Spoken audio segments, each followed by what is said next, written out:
everyone. I'm Rachel Chansky. I'm one of the co-organizers here in Pittsburgh of Write the Docs. And if you're not familiar with Write the Docs, it's an international organization.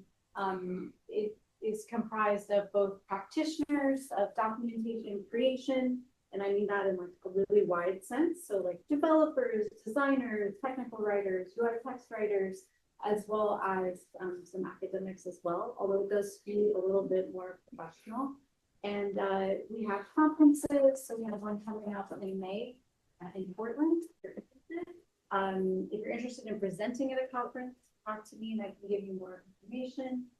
But we do run meetups in cities around the world, and Pittsburgh is one of them.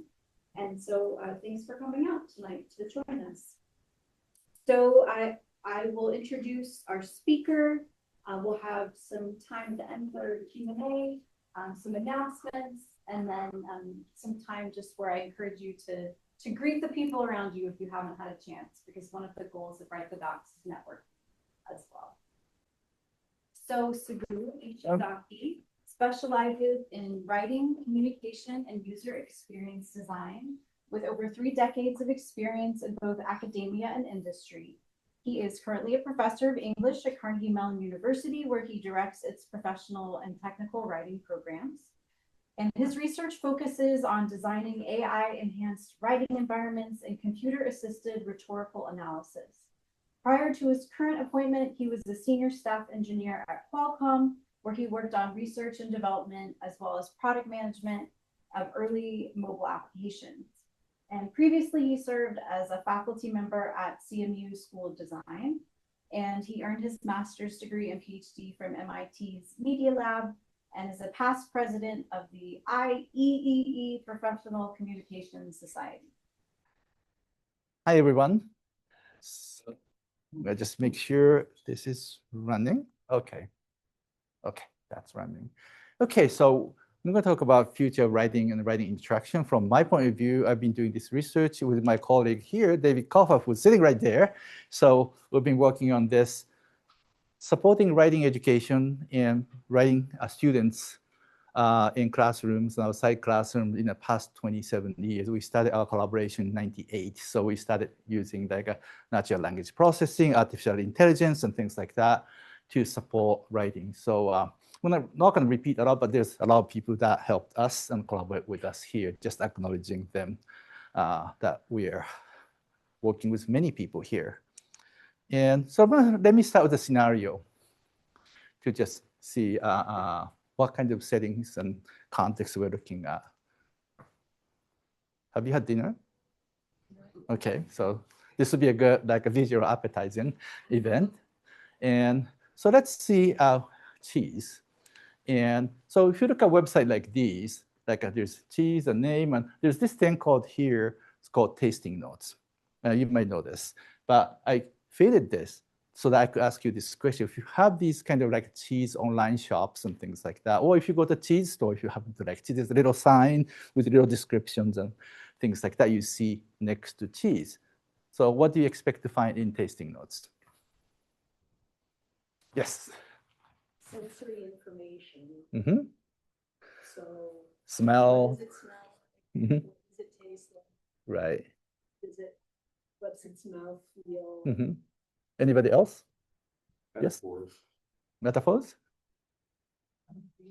Ingredients? Yes, that's an interesting point. I want to go back to that later about metaphors.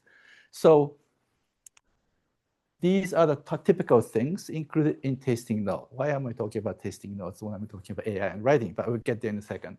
So appearance, aroma, texture, milk type, all these things are included in here. But not the same way if you go to different cultures. So meet my friend. Carlos is a cheesemaker. He's an imaginary friend, so he doesn't exist, but he's a friend. And those international cheesemakers need to write tasting notes. Hello. Oh, hello. Sorry, got lost. It's okay. Yeah, it's hard to find. We're talking about cheesemakers. Okay, so these professionals, especially international professionals, including some of us here need to consider the expectation of the target audience often when they're writing. The tasting note, even this Carlos with a small cheese business has to worry about that because Spanish cheese sells around the world. Okay. And how can I help Carlos, the cheese maker, write tasting notes? Typically, people like Carlos have not a writing training, and also he doesn't have training in translation studies or anything like that. So, but I work with my colleagues in Spain, and her study suggests that most of these professionals do not rely on professional writers and rely a lot on Google Translate, which is unfortunate sometimes. And so how can we help them in any shape or form?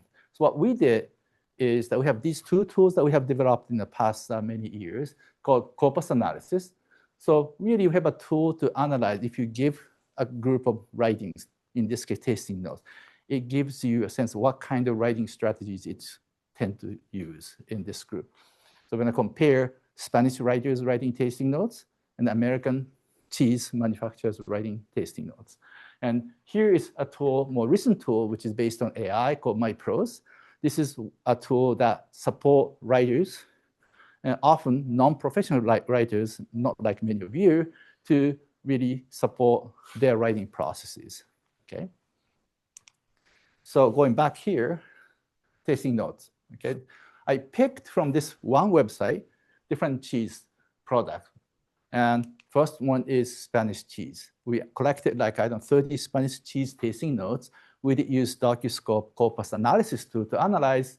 And what we found is that it tends to talk about origin of the cheese, where it's coming from, production methods, especially like a traditional method is used to produce cheese, and tradition.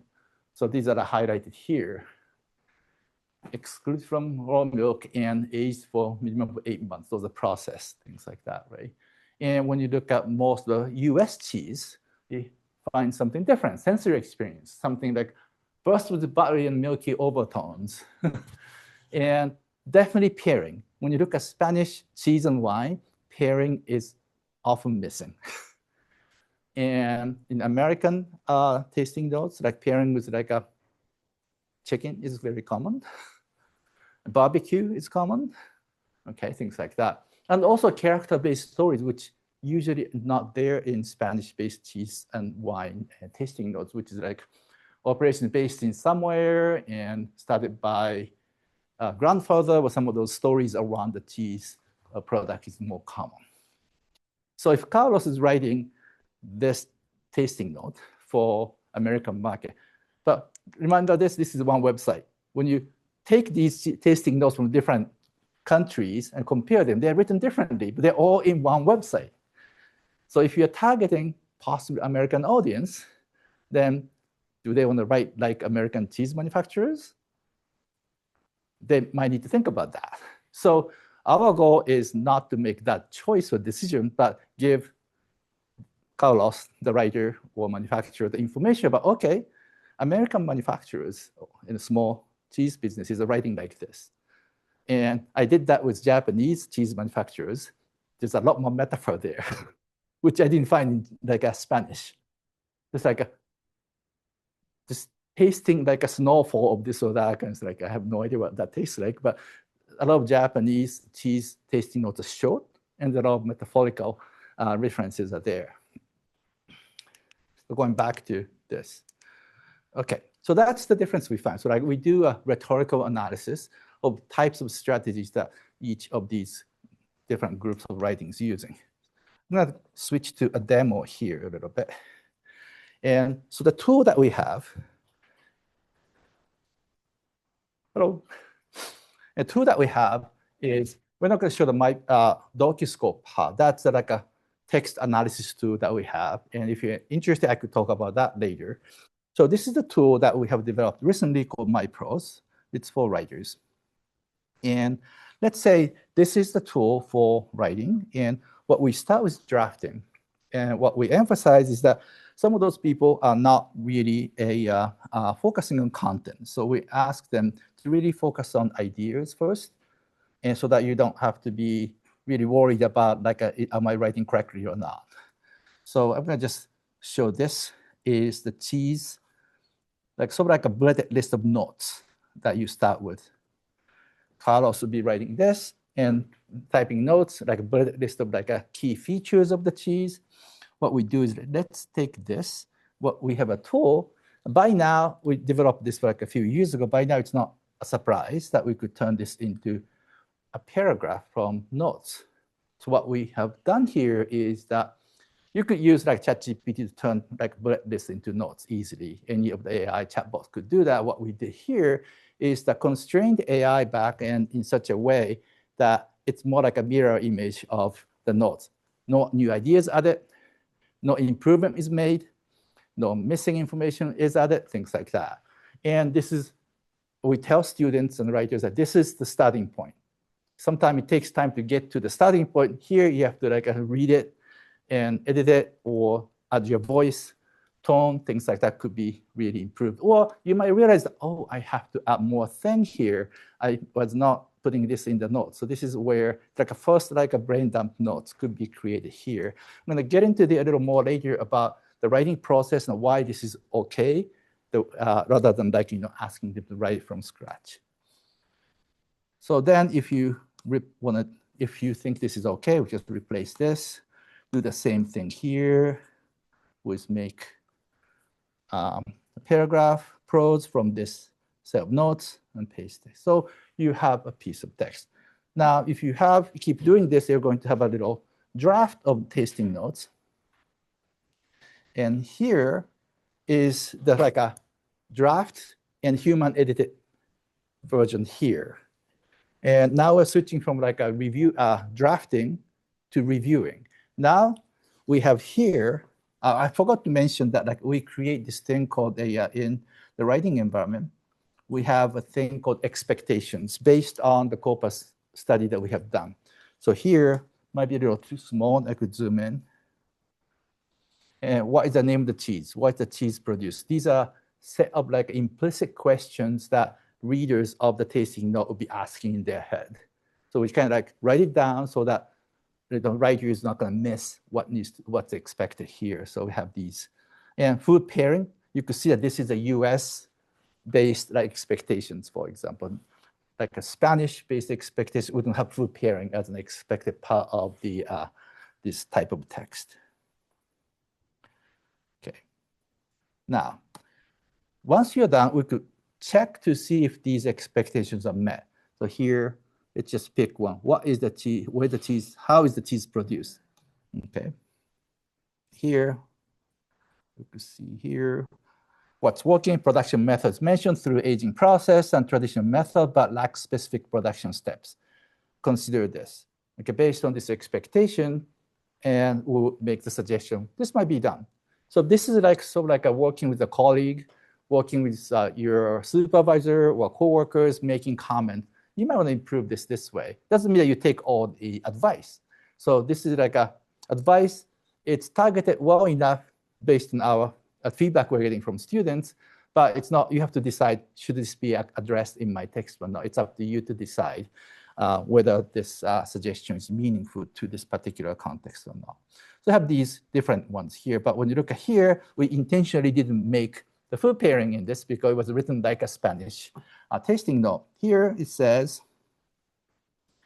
so text does not address food pairing with the cheese at all. So consider suggesting specific food like nuts, fruits, or wines that complement the cheese. So give some ideas, but not going to be very directive about what you should do this, you should do that. Think about this. We have spent a lot of time how this feedback should be phrased, and how this feedback should be, to what degree of details we have to give them, and things like that. And also how many words we should use to give feedback. So the first layer, we start getting like a long paragraph feedback. And that was too overwhelming. So we decided that we would keep it very short, let the writers think about this. That was what we decided to do. And let's see, like based on this feedback, here's the next one is we rewrote this, added a food pairing paragraph here. And you say food pairing. Now we're gonna just, and also you would notice that when you click here, you highlight where this particular issue is addressed or not, so that you could just immediately go to that place and look at it. And for a longer text, for especially students, they tend not to read their draft again and again because it's hard to do. It's very overwhelming. So say, look at this particular text for this issue. They tend to look at that, around that. So that would be a better tool for them who do not necessarily read, who don't, even if we ask them to. So here, so parent suggestions are provided but focus heavily on servicing context rather than specific food. So for example, here, if you go to this text, like some of the rustic wooden board alongside the French berries and things like that. So the French berries are fine, but so it's not really talking about food. It has a little more. Okay, you did this, but you need a little more. So we get these feedback. But also we made it in such a way that here, for example, here, the cheese name appears and no comment, it looks good. So like we made it so that it's not too like a nagging forever. So just, if it's good enough, stop commenting. Let the writers decide. That's what we decided to do. So that's the general scheme of what we're doing here. Going back to my slides here. So what we did was we did the rhetorical analysis computationally, and then we figure out what audience is expecting based on what's written there. We use like sometimes wine studies, we use like several hundred texts from different places. For cheese, we quickly did it with like 30 or 40. So it could be a little incorrect. And then we use the drafting tool to quickly get to the text. And then you start from there to edit, revise, to kind of like shape it into the text you want. And then we have a review of expectations that gives the writer a signal saying, hey, there's certain things missing in this type of text. You might want to think about adding or not. So that's the general like framework that we have. Now, Carlos is not alone. Like we said, there are many professionals who write. So how can we help them all? So, and look at this one. This is like an article from like a Harvard Business Review from '64. Basically, it says, what is the most troublesome problem you have to live with? It's kind of interesting whether they write in '60s, but frankly, they reply, people just can't write. So they're like complaining about the workers cannot write. That's '64. And 62 or 50 some years later, Harvard Business Review, still doing the same thing. So what's happening with writing education? Like we educators who teach writing, we wonder what's going on here, right? It's been a long time. And companies spend a lot of money in remedial writing education, and also like estimatedly like $400 billion wasted for bad writing, including like people spend more time reading. If it's written well, they will spend less time. The mistakes made and going back and forth cost more money. So somebody estimated, this guy, estimated that would be close to $400 billion. And this may or may not be that exactly correct, but you can see the perception, it's a big waste if you can't write well, okay? And that brings us to our job. College graduates often struggle to meet workplace writing expectations. If we do surveys in business, usually like 25 or 30% of managers, hiring managers say students don't have enough proficiency in writing. And some surveys say 50%. It goes around 25 to 60% of like employees are not happy, okay? The worst case is like only 20% is happy with the students. So there's still some problems. So can generative AI help? Now going to AI. And what we are finding more recently in the past year or so is that if you use AI a lot, they tend to offload, delegate things to AI, and improving the surface writing. They might make less grammar mistake. Some of the sentences are cleaner, a little easier to read, but they may not be developing the cognitively demanding critical thinking skills in such a way that in 5 years, they may not be a good thinker. So that's an issue. We don't know a lot about what will happen in 5 years because we haven't had 5 years of experience with chatbots, but we're worried about that too. So, and writing, when people think about writing, oh, writing's improved. I'm more looking at spelling and grammar and more lower level things, but then some of those like a process, and process is all messed up with AI, and they don't even think about what they're writing, and critical thinking analysis. Some of those like higher level skills are sometimes missed by directly into producing text and then not reflecting on it. So just summarize, good writing is essential in business and schools, and poor writing is costly or it's not a good idea. And in our discipline, like writing studies, writing pedagogy, in the past 60 years, there's a lot of research have been done, many papers written. We know a lot about what good writing education could be in classrooms, but it doesn't seem to scale to a large universities and colleges. And in the United States, there's a first-year writing, and we do a lot of teaching, but they may not transfer to second, third, fourth year of writing, and then they don't exactly graduate with good writing skills, as managers complain often, okay? So here's a place where we just looked into why is that? Can we help? Instead of just make a tool, but we thought, okay, we need to really think about why they are not really doing well. So here's a really rough process of how writing gets done. You get a blank page, and then you brainstorm, ideate, and organize and draft, and get to the final. And we have to plan. You have to translate ideas into linear prose, and you have to review and go back to planning and translating all these things iteratively. If most of you are communicating, you kind of know how this works. And you have to know about the topic. Students who are learning a new thing and writing, they have to do two things, writing and learning about new things. They're writing about things that they don't know quite well yet. And they have to think about the audience. Sometimes we know the writing assignments don't have a clear audience. So students struggle with like, why am I writing this? And they have to do a teamwork and all that. But what we focused on is what we call pre-writing, or sometimes people don't like the pre-writing because writing is not a linear process. But let's say before you get to really drafting, you have to research the topic, understand the topic, organize, sometimes brainstorm, ideate, things like that. A lot of students spend a lot less time on this than writing. They just dive into writing sentences. Some researchers say like 70-30, like 70% writing, 30% like a thinking, like a pre-writing. And experienced writers spend much more time in this than putting words on the page. And here is multiple draft. A lot of students do not draft many times. And teachers who do not have a lot of time cannot require them to draft 3 or 4 times because can't grade that many drafts in a few weeks easily. And then they cannot give them feedback. If the feedback is coming back 2 weeks later, they don't even remember what they wrote. So that's a problem in giving feedback to students if we have many drafts. Okay, those are the issues that we wanted to address. And some researchers said like all of these things they have to think about. It's more like a juggling multiple writing skills and all at the same time with their writing. So many students find it very, very cognitively overwhelming when it comes to writing. So that's what we wanted to address. So our approach is to use technology to make it easier. So reduce writers' cognitive load to increase engagement, because at that moment, they're like lost. I don't like writing.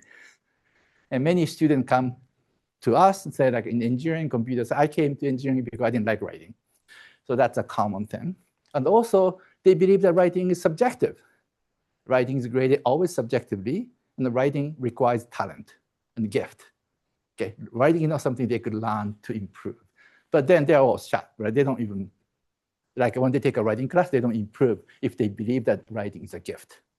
Okay, so that is the kind of thing. So reducing the cognitive load, make sure they understand what writing is all about, and enable extended pre-writing through reducing the cognitive load, making the pre-writing easy, or getting into writing harder a little bit, and supporting multiple revisions, and also supporting like basically different genres of text. Like, hey, there are different genres of text. Even if you learn one type of text, doesn't mean that all the other type of texts are easy to write too, because there are a lot of conventions, cultural like expectations, other things. So we're kind of like focusing on these with our tool. And the ultimate goal is to improve their critical thinking. And in university setting, like enhance their motivation in writing isn't that bad. I could write, or I could improve writing. So learning about writing. And make sure that they have the agency. They own their text. So in the future, we might say, whoever put words on the page We maybe AI could be your team, your maybe subordinate, anybody might be writing, but you're the one who's responsible. You have to own the text. So really make sure the student feels the writing, if it's their text, they have an ownership of writing. They are responsible for what's written in the text, what's communicated through the text. You want to make sure they own the text. So that's important. And promote responsible use of AI at the same time. So again, doing a second demo here. Okay, turn this off. So what we have here is another like a example here. I'm going to look at what's called change proposal. This is an assignment we give often in professional writing classes called you propose a institutional change. In this case, we're going to give you an example of proposing to change the dining system on campus, because you might remember that some of the dining system on campus may not be ideal. Okay, there are some issues. So, and here is a set of expectations. Now you start again from these expectations. If you have, you have each of them have a description what this is expecting. The first paragraph usually how to address that. Second paragraph is why it's important. Okay. And these issues here. We're not going to go through the drafting process, but you could imagine like we use the same technology to draft. And actually, like I prepared one thing. If we have this long text, student, and if you give a student a text editor, they tend to think, they just start writing because text editor affords writing, obviously, right? It's more like a typewriter mentality. So what we wanted to do is that I will show you, this is a very experimental tool that we have not released yet, but I'll just quickly show you this. Here's an environment where on the left side is a expectations, more in a structured way, okay? That what is the purpose of the document or the current condition you propose change. It's not like this is a set exact sequence they have to write. It's like early stage. Okay, here are the things I need to address. Let's address that one by one. Later on, we're going to just make sure that everything flows well. But initially, we use this. And here, many of you have used the, what do you call it, a whiteboarding tool kind of thing. So here you have, right here, I'm not going to do a real thing here, but right here. And let's say I'm going to bring in, actually, I will bring in something here that could be useful. Let's see, open demo notes. Okay, so this is like a, let's say if we have a range of dining options, but there's still room for improvement. There are issues that we need to address. Let's say that's the note that I would take. And I'm not really writing notes here in this environment, but let's say here is the note 1 for that. And then note 2, I'm going to paste in here, is a this is statistics, the data we gather from students about why we need to change the dining system. So that's evidence that we're going to write it here, for example, here. And then you could just add this. Okay, if this note is good, add it to this. What is the current condition of proposed change? Or if we say, you know what? I don't know if these like reasons are good. You ask, okay, list 3 common dining, okay, campus dining issues in the US. So here is a chat environment where you could do brainstorming and all these things and say, okay, limited dietary accommodation, meal plan affordability, these are things that are common. Okay, we didn't think about meal plan affordability, but let's not worry about that. And for example, we could just do some thinking and brainstorming.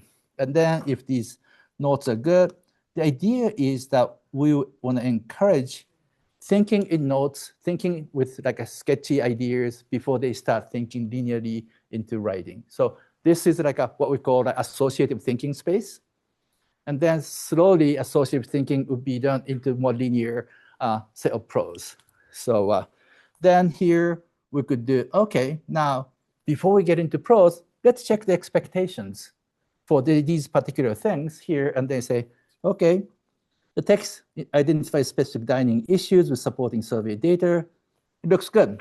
okay, now it's good. Maybe turn into a prose here, but we're gonna hold them to ideas and checking expectations before they go into prose writing. And then here they could start really kind of like crafting the text. They may end up rewriting a lot, but then we're gonna just them to spend more time on what we call pre-writing stage before they get to really writing sentences. And then once that's done, we're going to review again. Here, in this case, I'm going to show you other review tools. Like we talked about expectations. For example, this draft is lacking. Like when you are proposing something, you're going to talk about trade-offs. That's expected, but it's missing. So notice that trade-offs is missing here. But once all the expectations are met, we call content expectation. You address all the things that readers want to know, and is it present in a good argument? So here on the right side, we find the thesis is the university should improve dining.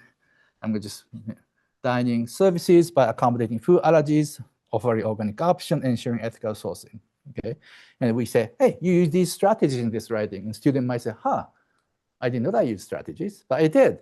So we are trying to encourage them to think about the language that we sometimes use, instructors and professionals sometimes use, to give them a kind of metacognitive understanding. Hey, there's a thing called strategy. Next time I use this tool, the other strategies I use, the third time they use, maybe they are starting to think about, maybe I should use some strategy when I start writing. So trying to give them some ways to talk about writing here. And then here, we have 5 claims we found this. We have an argument, makes claims. And for example, here, first one, hey, claims the current dining services inadequately accommodate students with food allergies and dietary restrictions. That's stated here in yellow. And green is a supporting evidence.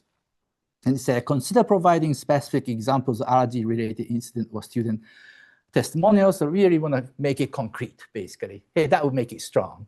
That's a suggestion. You could ignore that. You could just, that's a good idea, and incorporate that into the text as well. And by doing this, if we say to student that here's the text, you roll 3 pages, and find your claims, and make sure those are supported, and then see how you could improve it. That's a lot of work for them, and some of them could be lost. So at least this is a good scaffolding to them to think like a professional writers or writing teachers, and they could do this without this scaffolding, right? So, and logical flow, and let's say paragraph 4 introduces the problem areas, but paragraph 8 reintroduce them with different emphasis and detail. So put them together somehow, right? So we have these lines of argument or logical flow issues and content expected. We call them big picture issues. Don't get into like editing paragraphs and sentences, because you may make a lot of changes. Don't commit to like a sentence crafting yet.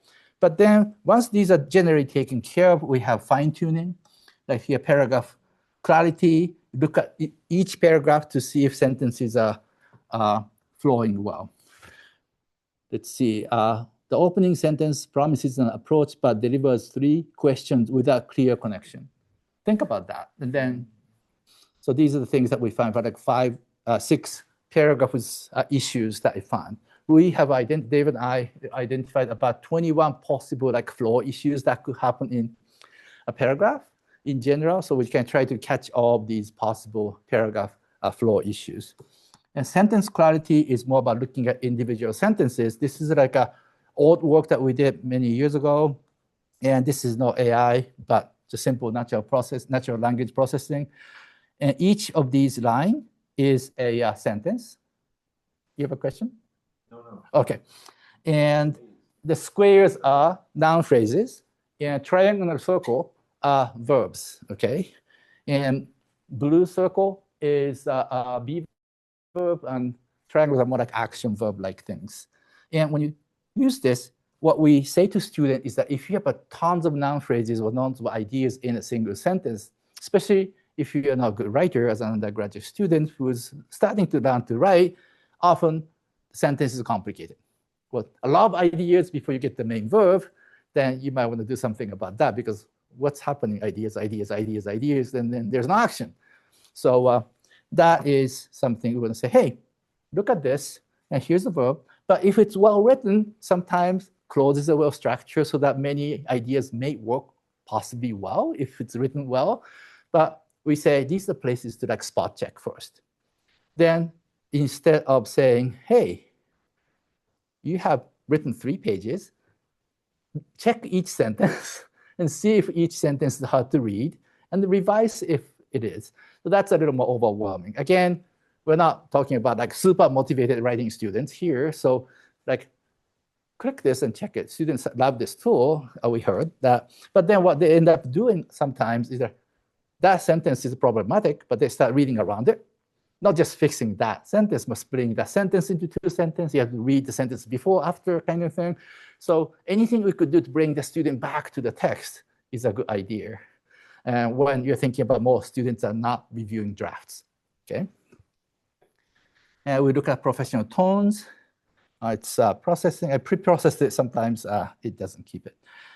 And let's say we don't have any problem with confidence. Sometimes students writing the scientific text and things like they have super confident. This proves, for example, scientists never say it proves, it suggests this finding may mean this and that. It's a lot of hedging. And students tend to be a little more too confident, for example. We catch that. And subjectivity in this kind of proposal, I'll be approaching, I'll be addressing. Sometimes it's like consider using I'll be approaching for more formal tone, for example. And let's see. And we have credibility issues. For example, I'll be approaching uses informal first-person future and determining academic credibility. And if you don't have a credibility to start with, then you don't want to just say, trust me, and provide some evidence. So here, let's see, unattached claim passes quickly through word of mouth. There's no evidence. So some of those things could be picked up by this. And let's see, sources, for example, major claims about food services problem lack any citation support. So sometimes this student would make some claims, there's no support. You might want to support sources to make it credible. And just quickly going through the last one, topical progression. This is also an old visualization project we had. On the left side is key topics, nouns used in the text, and numbers of paragraphs. So you can see dining, acting, university, student, food are used a lot in paragraph 4. In this case, paragraph is basically a line break. So 3, 4, that's like a main introductory part. We could start to see, paragraph 8, you start to introduce new topics here a lot. Food, disability, health service option problem. And this is 8, starting the different section. You could start to see if it's well written. Often we see staircase, new topics introduced in each of the new section. And what we find is that, but then we say, hey, service options are all talked about here in 8. Why am I talking about in paragraph 4? Then you might want to check to see, service in paragraph 4. Okay, and then I use it in this way, that way you could say, okay, that's fine. I'm using it. I'm not introducing the concept too early, for example. You could check to see where ideas are introduced. Sometimes students realize that, I should introduce this concept not in the 4th paragraph, introduce it earlier. So they will start to see the mapping. Dave came up with this idea of, this is more like a theatrical play. And so these are cast. This is where they appear. Scene 1, these guys are a main middle of the stage. And white ones are the ones that are not in the subjects, a subject part of the text. So these are not theme, but they appear. They're on the side of the stage. So dark dots, middle of the stage. Circular dot, white dots, side of the stage. Blank, off stage. So you can start to see, this is really staging ideas, creating idea scenes. So that it seems to communicate well to students when I'm talking about this. When should this character appear? Should this character wait until in the middle of the play, or should this person or character be introduced earlier? How do these things get connected? So this is it's hard to see from your point of view, probably because you didn't write this text. But if you wrote this text, student would do this. I know these words, I know these, but they say, topic is missing, or oh, I don't care about this topic. Why is it here? Am I repeating like this topic a lot? So they will discover things like that and location within the text. That's the, I think that's the all AI tools I have, or this tool could offer. So just to recap, and back to this. So we emphasize when we use AI, we want to make sure that AI is restrained in such a way that we would automate things that we think it's okay to automate, meaning it's not getting in the way of a student learning or learning to write or learning the subject matter they're learning. So in every tool, we want to make sure that it's very targeted and making it invisible visible. Like I said, big text, even like 3 pages of text, is kind of overwhelming to analyze because there's many ways to analyze. And we visualize them to make it more accessible to students. And also, these ideas, what we call metacognitive awareness. Hey, there's a thing called lines of argument. There's a thing called strategies. There's a thing called like a claims and support.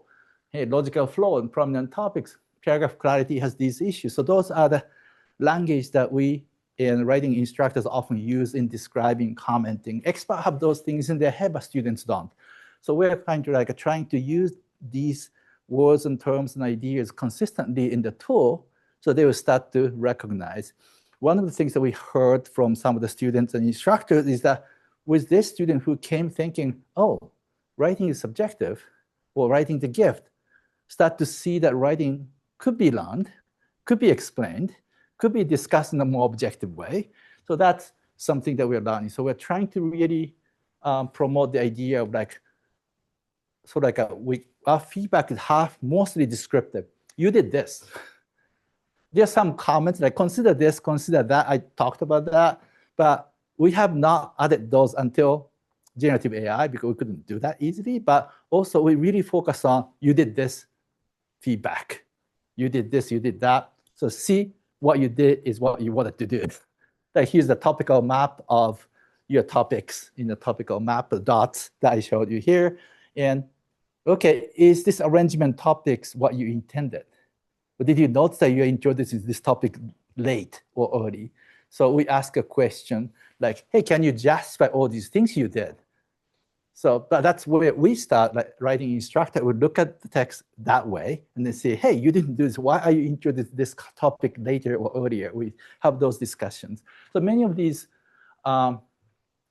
analytical viewpoints are things that writing teachers do use. So we worked with writing teachers, writing instructors in first year and professional writing classes, and David Koffer's been teaching writing. Well, he stopped teaching recently, but been teaching for 30, 40 years. So with his experience, and also some of the literature in writing pedagogy, we talked about writing research has been done in the past 60 years. So we incorporate many of these ideas to really consistently hear in such a way that students could experience writing in the same way across assignment, across classes. They could use this in first year writing. I just heard like about 2/3 or a quarter, 3/4 of like a first year writing instructors kind of using this tool in some way. And so if they start using this and then go to engineering class or other classes, start using this, they will be exposed to the same way of thinking about writing throughout their college experience. So that's what we're hoping to do, to really give them a metacognitive awareness of writing, and that will help them become the lifelong learner of writing. And the last thing is that we didn't talk a lot about this today, but we have a library of writing types. We have change proposal, we have community program proposal, different types of writing. So we've been adding these. We have about 60 of these writing types. Right now, we just zoom in here for a little bit. And these are handcrafted. So we will work with like people who write in this domain or assignment, like writers, like teachers who give these assignments. Dave and I will spend a lot of time crafting and identifying what that writing type should, what the expectations are. We keep revising that. So that part is handcrafted, but that will be fed into AI to say, hey, these are the expectations. Is this paper meeting these expectations? We're not asking AI to say, hey, here's a change proposal. Comment on these like expectations. No, compare this specifically described expectations that we wrote, humans wrote, and compare this against the text to see if anything you could say. We're trying to, again, going back to restrained AI. So we've been building this library a little by little. But what we realize is that it's a little hard to do, but some of the genres or writing types are close. For example, research paper and research proposal. The method section is very close. Problem definition is close. But there's no result section, of course, in the proposal. That's new. So it makes sense to start with the proposal and then go into research report, for example. So there are a lot of overlaps that we could start to think about by thinking about expectation as kind of ingredients of writing education. So I think that is enough for me talking. So if you have any questions. Yes, first and next. This reminds me of when Excel, or before that Lotus 123, was replacing ledger accounting for accounting students, and the accountants were aghast. They're not going to learn really thinking about being an accountant unless they have a separate spreadsheet. Interesting. Can you measure or give me your estimate what you think the difference is in the traditional writing, learning, and all the stressful things that students don't like to do, they don't do, and they refuse to do in many cases where they do poorly. But when people do that, as opposed to this, it's a shortcut, but it's valuable. If it makes students right, it's valuable. So there's an interesting trade-off. Like, for example, like a student would say, given a writing assignment, let's say they start writing. And then so like writing is a one-way street and start from the beginning and they write something and they submit. There's not a lot of learning there in terms of writing. So we don't make sure they stop there, don't start writing yet. So that part is something we like. And also this allows us to tell them, write notes first. And also notes are good for collaboration too. So collaborate with the notes, because if you ask them to start writing prose, they split the work if it's a teamwork. You write section 1, you write section 2, and then they just string them together without reading the whole thing sometimes. So say, okay, it's a teamwork. Start with notes, for example. That encourages them to think about what's written, content, organization, those things could be discussed. So we haven't done a lot of empirical studies, but we are kind of like anecdotally working with the instructor to see what is working, what's not working. Yes.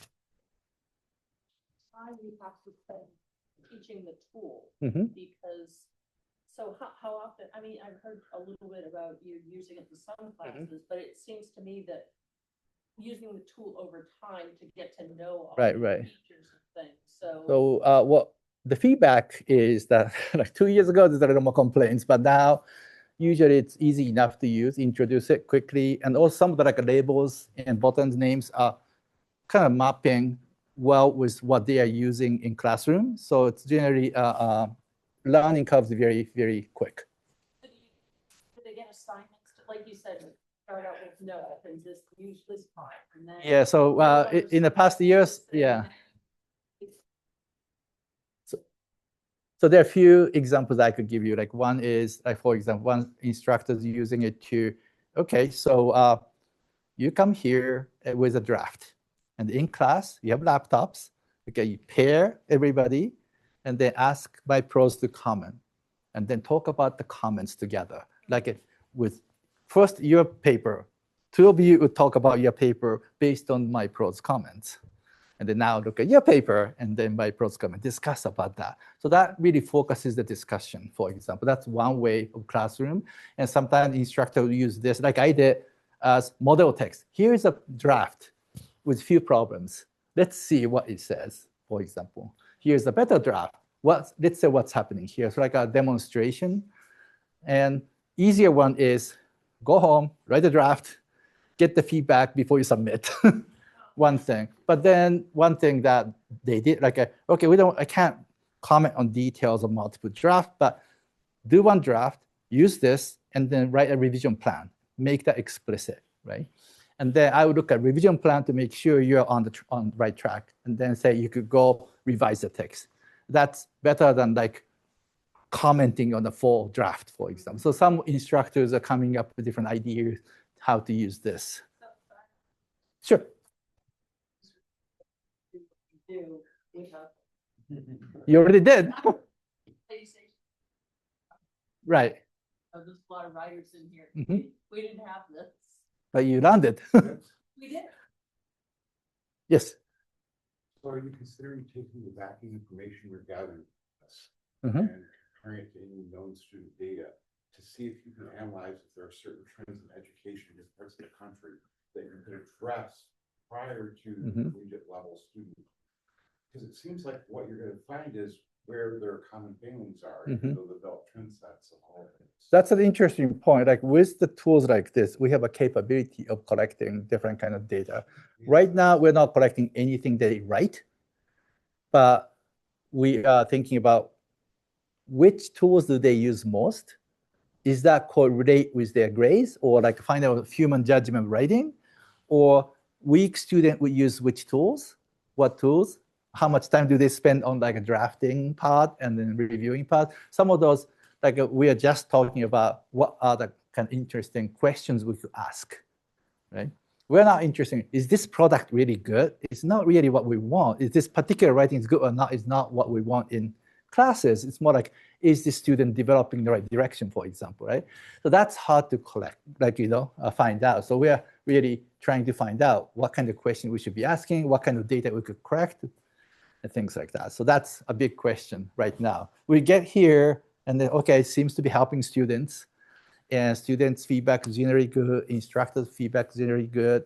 So now we need to know if it's really doing the right thing. Intuitively, it seems to be working, helping. For example, like we have some data collected in our Doha campus in Middle East, and instructors said, students, they're all ESL students in Doha. They're starting to talk more about language issues, not worrying too much about correctness. That's one of the benefits they reported to us, for example. So metacognitive awareness focus on the issues that are big picture rather than like small details. So there's a benefit to that. Even native speakers or native writers benefit from that based on some of the feedback we're getting from the instructors here. Yes. Assess writing, Mhm. so like as somebody who's like a peer editor, sometimes if something is very well written except for a couple things, it's easy to pick out the things that are wrong, but if something's really off the track, it gets to be harder. This tool seems like it would sure. So one thing that we're experimenting with, that like you probably know this thing called Writing Center, and different colleges have different names for Writing Center. With Student Success Center with communication help, that's what we have. But basically, any student could bring their own writing from their classes or extracurricular things, then they could give you feedback. Like that's the process, right? And we've been experimenting with writing consultant tutors using this tool to spot possible issues, because in some universities, writing center have half-hour meeting, and then if you're writing center tutor, you're given the writing right there, minute one, and then you have to give the student meaningful comment to improve. At CMU, they're given 15 minutes to look at the text before they meet. And then student have an opportunity to write what areas of writing they're interesting feedback on. Usually they say everything. Make it clear. We heard that that's not very meaningful for the tutors to focus on. So we're experimenting how this could be used to really give them, kind of like speed up the process sometimes, especially if we design the expectations well, write expectations well for a specific assignment. They might be able to catch some of the common issues that student might be facing. Yes. So you mentioned the library of writing types. It's humans handcrafting good examples and feeding that into AI to set the expectations. Do they, as part of that, do you set the expectations as you craft that? Yes. Do you allow the AI to sort of also analyze to maybe find expectations? No. So Actually, it's half and half. In the system itself, it's all like a handcrafted expectation written. Like probably takes usually a couple of weeks to go back and forth to really craft those texts. Would be fed to AI, compare this based on this criteria. But when we are exploring expectations, we sometimes UI to brainstorm. Hey, did I miss any expectation in this text? Was this, because especially if the genre is not familiar with us, they might want to say, hey, this thing I don't really know. Then maybe are there any issues? Then we bring to the writing instructors or people who are using the tool to say, does this make sense? Yeah, so we use AI for exploration, brainstorming, to find expectations. Yes. Back to your question about how the people in the room who didn't have this tool, both, I'm not a technical writer, but I teach writing classes that are also substantive classes. And I also don't know anything about computers. So my analog technique has been to think about how did I learn how to do this? Mm-hmm. And I learned how to do this by learning to use heuristics Mm-hmm. in both writing and reading and analysis. Mhm. And so I make analog heuristics. And over the course of a semester, I am encouraging Mhm. students to design their own. And we even have, like, we talk about the difference between the 2x2 table and the Venn diagram and the line graph. And it seems like there's a way that pre-writing, I mean, Mhm. I'm a huge fan of pre-writing, and I think that that's a huge amount of the heavy lifting. It's also a huge amount of what's fun. And we don't make it fun. Mhm. Yeah, that's one thing. College, they used to actually Xerox a paper. Mhm. They wouldn't put the person's name on. They hand it out to everybody in class. We'd read it, and then we would discuss it together. So Mhm. we would have a lot of the conversations Right. about these Mhm. things. What did the writer do well? What did they do Right. wrong? Or what's Mhm. not working? Or what questions do you have? So we discussed it, but that doesn't scale very well, obviously, because there are so many skills that you need. Right. And also, like, there are different types of universities and colleges with different preparedness of students. And on average, some studies say on average in the United States, reading level of college freshman is 7th grade, writing level is 8th grade. So we're writing a textbook on on different project, but okay, we have to write a textbook for 7th graders about the topics of technical writing. So that's hard. Yes. So this is unifying, because it's more approachable to younger Mhm. people. Mm-hmm. The entire process of the index cards and the bibliography and the outline that we manually, that's what we did. We Mhm. worked through each of those. Well, I did, I wrote, I got it. We had to manually do that. You sit there and you were in the library with the stack of cards that you were writing paper. Mhm. This is gamifying that. And it's giving you that instant, ooh, here's your smiley face for doing this part. That is an interesting point. So we're hitting the. Yeah. That's what's getting some. One thing that is interesting that when we started on this project, similar user interface, a lot of our users, especially instructors even, can we put that smiley face here? Or stars, like 1 star, 2 star, right?